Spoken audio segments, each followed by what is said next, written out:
Today we are going to discuss role or functions of managerial economist. Managerial എക്കണോമിക്സിൻ്റെ functions അല്ലെങ്കിൽ role ഇതാണ് നമ്മളിന്ന് പറയുന്നത്. The managerial economist plays an important role in helping the management in decision making and forward planning. He has to take so many decisions for the firm. അപ്പോൾ managerial economist ഒരു ഫേമിന് വേണ്ടി കുറേ decisions എടുക്കേണ്ടതായിട്ട് വരും.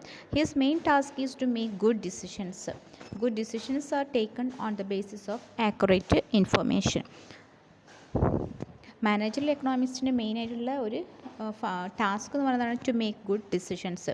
അങ്ങനെ ഗുഡ് ഡിസിഷൻസ് എടുക്കണം. എന്തിൻ്റെ ബേസിലാണ് നമ്മൾ എടുക്കുക? On the basis of accurate information. Information is life blood of an organisation. In order to make intelligent decisions, managerial economists will have to collect, process and use the information. അപ്പോൾ intelligent decisions എടുക്കണമെന്നുണ്ടെങ്കിൽ managerial economist എന്ത് ചെയ്യണം? Collect, process and use the information. അപ്പോൾ main functions എന്തൊക്കെയാണ് managerial economist perform ചെയ്യുന്നത് നമുക്ക് ഓരോന്ന് one by one ആയിട്ട് പറയാം. First one, to foresee the risk and losses and warn the firm of these risk and losses. To foresee the risk and losses, അപ്പോൾ നമ്മൾ ഫ്യൂച്ചറിൽ ഉണ്ടാകാൻ പോകുന്ന റിസ്ക്, ലോസ്, അതൊക്കെ നമുക്ക് എന്ത് ചെയ്യാം? മുൻകൂട്ടി കാണാം.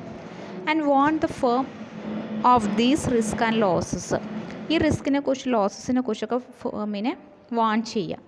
അതാണ് ഒരു ഫങ്ഷനായിട്ട് വരുന്നത്. To foresee the risk and losses and warn the firm of these risk and losses. Second one, to advise the firm on matters of purchase of materials, plant and equipment. അപ്പം മെറ്റീരിയൽസ്, പ്ലാന്റ് ഒക്കെ purchase ചെയ്യുമ്പോൾ എന്ത് ചെയ്യാം? ഫേമിനെ advice ചെയ്യാം. മെറ്റീരിയൽസും plant and എക്യുപ്മെൻറ്റും ഒക്കെ purchase ചെയ്യുന്ന സമയത്ത് ഫേമിനെ advice ചെയ്യുക എന്നുള്ളതാണ് വേറൊരു function. Then third one, to advise the firm on matters of finance, diversification, modernisation, technology, sales promotion etcetera. ഫിനാൻസുമായിട്ട് ബന്ധപ്പെട്ട കാര്യങ്ങൾ, ഡൈവേഴ്സിഫിക്കേഷൻ, ഫേം ഡൈവേഴ്സിഫിക്കേഷൻ ആയിട്ട് ബന്ധപ്പെട്ടത്, ടെക്നോളജിയായിട്ട് ബന്ധപ്പെട്ട് മോഡേണൈസേഷൻ, അതുപോലെ സെയിൽസ് പ്രൊമോഷനായിട്ട് ബന്ധപ്പെട്ട കാര്യങ്ങളൊക്കെ അഡ്വൈസ് കൊടുക്കുക എന്നുള്ളതാണ് വേറൊരു എക്കണോമിസ്റ്റിൻ്റെ വേറൊരു duty. Then to suggest ways and means to expand the market. To suggest ways and means to expand the market. Market expand ചെയ്യാനുള്ള വേയ്സ് ആൻഡ് മീൻസ് സജസ്റ്റ് ചെയ്യാം. എങ്ങനെയൊക്കെ നമ്മൾ മാർക്കറ്റ് എക്സ്പാൻഡ് ചെയ്യാൻ പറ്റും, അതിനുള്ള മെത്തേഡുകൾ, വേയ്സൊക്കെ എന്തൊക്കെയാണെന്ന്, വഴികൾ എന്തൊക്കെയാണെന്ന് സജസ്റ്റ് ചെയ്യാം. Then to recommend to the research and development department to find out techniques to reduce cost and increase the competitive strength of the firm. ഇപ്പോൾ റിസർച്ച് ആൻഡ് ഡെവലപ്മെൻറ്റ് ഡിപ്പാർട്ട്മെൻറ്റിൽ എന്ത് ചെയ്യുക? അവർ റെക്കമെൻഡ് ചെയ്യും to find out techniques to reduce cost reduce ചെയ്ത്, അപ്പോൾ തന്നെ competitive strength, ഫേമിൻ്റെ കോമ്പറ്റീറ്റീവ് സ്ട്രെങ്ത്ത് ഇൻക്രീസ് ചെയ്യാനുള്ള ടെക്നിക്സൊക്കെ എന്ത് ചെയ്യുക? Research and development department recommend ചെയ്യുക. Then to promote the employer-employee relationship in the firm. ഫേമിൽ employer-employee relationship promote ചെയ്യുക. നല്ലൊരു എംപ്ലോയർ റിലേഷൻഷിപ്പ് ഉള്ള ഫേമിൽ മാത്രമേ അവിടെ ഗ്രോത്ത് ഉണ്ടാവുള്ളൂ. അപ്പോൾ എന്ത് ചെയ്യുക? എംപ്ലോയർ റിലേഷൻഷിപ്പ് പ്രൊമോട്ട് ചെയ്യുക എന്നുള്ളതാണ് വേറൊരു മാനേജറിയൽ എക്കണോമിസ്റ്റിൻ്റെ വേറൊരു function. To act as friend, philosopher and guide to the ബിസിനസ്മാനായിട്ട് എന്ത് ചെയ്യാം? നല്ലൊരു ഫ്രണ്ട്, നല്ലൊരു ഫിലോസഫർ ആൻഡ് ഗൈഡായിട്ടൊക്കെ ആക്ട് ചെയ്യുക എന്നുള്ളതാണ്. To act as a friend, philosopher and guide to the businessman. Then next point, to integrate various policies and coordinate the activities of the firm. Various policies, ഒരു ഓർഗനൈസേഷനിലെ various policies integrate ചെയ്യുക. അപ്പോൾ അതുപോലെ തന്നെ ഫേമിലുള്ള activities coordinate ചെയ്യുക. ഇതൊക്കെയാണ് വേറൊരു function. Then to help in product designing, product improvement and product planning through systematic appraisal of consumers' income, taste and preferences. Product design ചെയ്യാൻ ഹെൽപ്പ് ചെയ്യാം, പ്രൊഡക്റ്റ് ഇമ്പ്രൂവ് ചെയ്യാൻ ഒക്കെ എന്ത് ചെയ്യാം? ഫേമിന് ഹെൽപ്പ് ചെയ്യാം. Product planning through a systematic appraisal of consumers income, കൺസ്യൂമേഴ്സിൻ്റെ income അതുപോലെ തന്നെ കൺസ്യൂമേഴ്സിൻ്റെ ടേസ്റ്റ് ആൻഡ് പ്രിഫറൻസ് ഒക്കെ നോക്കിയിട്ട് പ്രൊഡക്റ്റ് പ്ലാൻ ചെയ്യാനും അത് ഡിസൈൻ ചെയ്യാനൊക്കെ എന്ത് ഹെൽപ്പ് ചെയ്യുക, ഫേമിനെ ഹെൽപ്പ് ചെയ്യുക എന്നുള്ളതാണ് വേറൊരു ഫങ്ഷൻ, മാനേജറിയൽ എക്കണോമിസ്റ്റിൻ്റെ വേറൊരു function. Then to help the management in making a right choice of investment and ensures that business operations bring a fair return on the capital employed. അതുപോലെ തന്നെ മാനേജ്മെൻറ്റിനെ ഹെൽപ്പ് ചെയ്യുക in making a right choice of investment. Investment choose ചെയ്യുമ്പോൾ അതിനെ എന്ത് ചെയ്യുക, മാനേജ്മെൻറ്റിന് ആ കാര്യത്തിൽ ഹെൽപ്പ് ചെയ്യുക. And ensures that business operations bring a fair return on the capital employed. നമ്മൾ ഇൻവെസ്റ്റ് ചെയ്യുമ്പോൾ, നമ്മളൊരു ഇതിൽ ഇൻവെസ്റ്റ് ചെയ്യുമ്പോൾ, ഒരു ഓപ്പർച്യൂണിറ്റിയിൽ ഇൻവെസ്റ്റ് ചെയ്യുമ്പോൾ അതിൽ നിന്നുള്ള റിട്ടേൺ, ഒരു ഫെയർ റിട്ടേൺ എന്താണ് നമുക്ക് എൻഷുർ ചെയ്യാം. Then to interpret the changing scenario, to identify the business opportunities and the threats to the business. Business opportunities, നമ്മുടെ ചുറ്റുമുള്ള ബിസിനസ് ഓപ്പർച്യൂണിറ്റീസ് നമ്മൾ ഐഡൻറ്റിഫൈ ചെയ്യുക. അതുപോലെ തന്നെ ബിസിനസ്സിൻ്റെ ത്രെഡ്സ്, ഭീഷണികൾ കുറേ ത്രെഡ്സൊക്കെ എന്ത് ചെയ്യുക, ഐഡൻറ്റിഫൈ ചെയ്യുക. അത് നമ്മൾ നമ്മളെ ഫേമിന് എന്ത് ചെയ്യുക, അത് ഇൻ്റർപ്രറ്റ് ചെയ്ത് കൊടുക്കുക. Then to analyse the external factors that influence the firm's decision. To analyze the external factors that influence the firm's decision. ഫേമിൻ്റെ ഡിസിഷനെ ഇൻഫ്ലുവൻസ് ചെയ്യുന്ന കുറേ എക്സ്റ്റേണൽ ഫാക്ടേഴ്സ് ഉണ്ട്. ആ ഫാക്ടേഴ്സൊക്കെ അനലൈസ് ചെയ്യുക. ഇപ്പോൾ നാഷണൽ ഇൻകത്തിൻ്റെ ട്രെൻഡ്സ്, അതുപോലെ business cycle, internal trade, physical policies, ഇതൊക്കെ അനലൈസ് ചെയ്തിട്ട് ഫേമിൻ്റെ ഡിസിഷനെ ഇൻഫ്ലുവൻസ് ചെയ്യുന്ന ഈ എക്സ്റ്റേണൽ ഫാക്ടേഴ്സൊക്കെ നമ്മൾ അനലൈസ് ചെയ്യാം.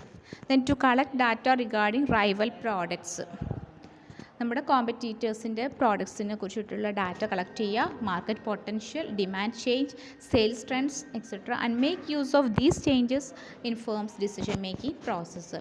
അപ്പോൾ റൈവൽ പ്രോഡക്ട്സിനെ കുറിച്ചുള്ള ഡാറ്റ കളക്ട് ചെയ്യുക, മാർക്കറ്റ് പൊട്ടൻഷ്യൽ, അതുപോലെ തന്നെ ഡിമാൻഡ് ചേഞ്ചിനെ കുറിച്ചുള്ള ഡാറ്റ, സെയിൽസിൻ്റെ ട്രെൻഡ് എന്താണ്, അതോ അതിനെക്കുറിച്ചുള്ള ഡാറ്റ ഒക്കെ നമ്മൾ കളക്ട് ചെയ്യുക. എന്നിട്ട് ഫേമിന് അതിനനുസരിച്ചുള്ള മാറ്റങ്ങൾ വരുത്തുക. അപ്പോൾ ഈ ഫംഗ്ഷന് കൂടാതെ നമുക്ക് managerial economics has to perform the some specific functions also. Sales forecasting എന്ന് പറഞ്ഞാൽ എന്ത് ചെയ്യുക, ഫ്യൂച്ചറിൽ നമ്മൾ എത്ര സെയിൽസ് ഉണ്ടാക്കണം, സെയിൽസ് ഫോക്കാസ്റ്റ് ചെയ്യുക. അതുപോലെ മാർക്കറ്റ് റിസർച്ച്, അതൊക്കെ നമുക്ക് മാനേജറിയൽ എക്കണോമിസ്റ്റിന് പെർഫോം ചെയ്യാവുന്ന ഫങ്ഷൻസാണ്. അതുപോലെ പ്രൊഡക്ഷൻ ഷെഡ്യൂളിങ്, ഇൻവെസ്റ്റ്മെൻറ്റ് എന്ത് ചെയ്യുക, അപ്രൈസ് ചെയ്യുക. ദെൻ സെക്യൂരിറ്റി മാനേജ്മെൻറ്റ് അനാലിസിസ്, ട്രേഡിനെ അഡ്വൈസ് ചെയ്യുക, എൻവയോൺമെൻറ്റൽ ഫോക്കാസ്റ്റിംഗ്, ഇതൊക്കെ എന്താണ് ഈ നമ്മൾ പറഞ്ഞ ഫങ്ഷൻസിന് കൂടാതെ മാനേജറിയൽ എക്കണോമിക്സ് പെർഫോം ചെയ്യുന്ന ഫങ്ഷൻസാണ്.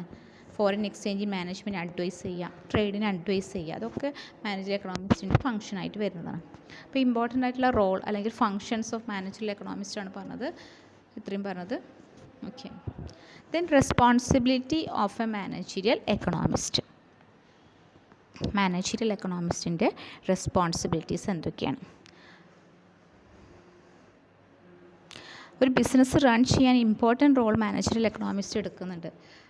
അതിന് കുറേ റെസ്പോൺസിബിലിറ്റീസ് ഉണ്ട്, കുറേ ഓബ്ലിഗേഷൻസ് ഉണ്ട്. To serve the management to the best of his abilities. Important ആയിട്ടുള്ള റെസ്പോൺസിബിലിറ്റീസാണ് നമ്മൾ പറയുന്നത്. First, to understand the objectives of the business.